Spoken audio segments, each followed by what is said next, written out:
শতকোটি প্রণাম করেছি গুরুজি, আপনার চরণে শতকোটি প্রণাম জানাই, আপনার চরণে আমি শতকোটি প্রণাম জানাই গুরুজি।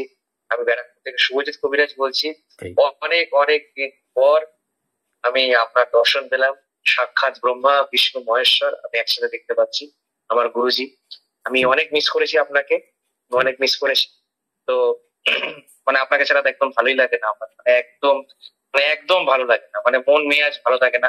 তো আপনাকে যখন দেখতে পাই, আপনার যখন দর্শন পাই, তখন আমার একটা শক্তি, লড়াই করার ক্ষমতা, যে লড়াই করে আমি চলছি আজকে, সেটাও আপনার কারণেই, আপনার কৃপাতেই আমি সবকিছু মানে এমন এমন ভাবে চলছি, যেটা আপনি যে পথগুলো দেখিয়েছিলেন সে পথ অনুসারেই আমি চলছি।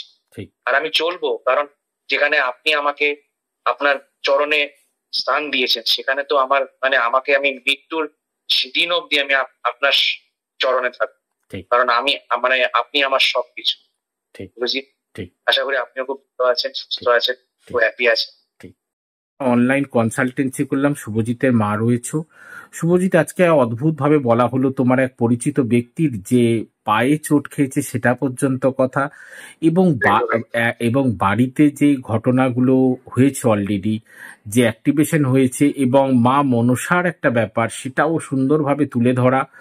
এবং তুমি আজকের দিনে স্টেশনের ওখানে যে বাঁশ গাছ নিয়ে আলোচনা হয়েছে বেরোতে, সেইটা নিয়ে ডিসকাস, একদম ডাইরেক্ট বলা যে বাঁশ গাছের ঘটনা আজকে তুমি আলোচনা করেছো, এইভাবে প্রশ্ন করা, এই সমস্ত ঘটনা শুভজিৎ মিলেছে কিনা এবং কেমন ফিল হলো?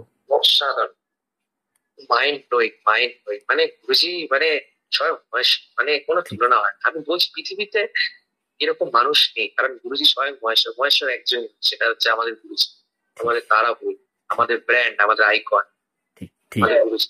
ঠিক আছে। ঠিক আছে।